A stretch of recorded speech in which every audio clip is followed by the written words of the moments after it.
నాకు ఒక భగత్ సింగ్ స్ఫూర్తిని చదివాను, ఒక షెగ్వరా గురించి చదివాను, ఒక నెహ్రూ గురించి చదివాను, ఒక లోక్ నాయక్ జయప్రకాష్ నారాయణ గురించి చదివాను. వాళ్ళందరి స్ఫూర్తి జీవితం కేవలం నీ ఒక్కడి కోసం కాకుండా సమాజం కోసం బతకాలని ఒక స్ఫూర్తి నన్ను రాజకీయాలకు తీసుకొచ్చింది. కన్నబాబు లాంటి డొక్కు స్కూటర్లో తిరిగే కన్నబాబు మా దగ్గరికి వచ్చి ఈ రోజున నేను ఆశయం కోసం నిలబడి నలిగిపోయాను. దశాబ్దంగా నేను నలిగిపోయా. అందరి చేత మాట్లాడిపించుకున్నా.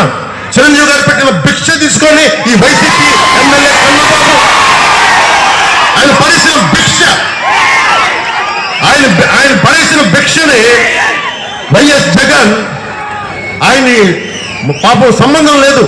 సినిమా నటులకి ట్రేడ్కి సినిమా హీరోలకి సంబంధం లేదు. దానికోసం ప్రొడ్యూసర్ గిల్డ్ ఉంటుంది.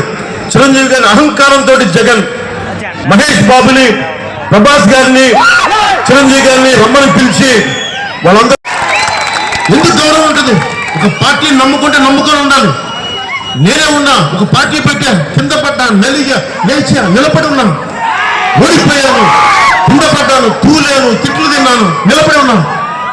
అలాంటిది ఈ రోజున చలమలశెట్టి సునీల్ గారు వచ్చి ప్రతి 5 సంవత్సరాలు పార్టీ మారిపోతాడు. ఆయనకు ఒక ఐడియాలజీ లేదు. అలాంటి తన పార్టీకి నిలబడిన వ్యక్తి మీకోసం ఏం నిలబడతాడు?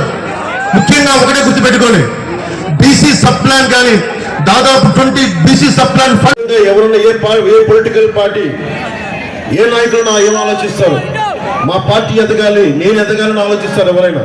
నేను అలా ఆలోచించాలి. రాష్ట్రం బాగుండాలి, ఒక నాయకత్వం సరిపోదు. దీనికి చాలా మంది నాయకత్వం కావాలి దీనికి.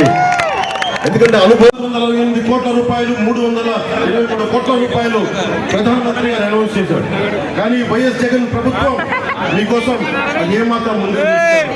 అలాగే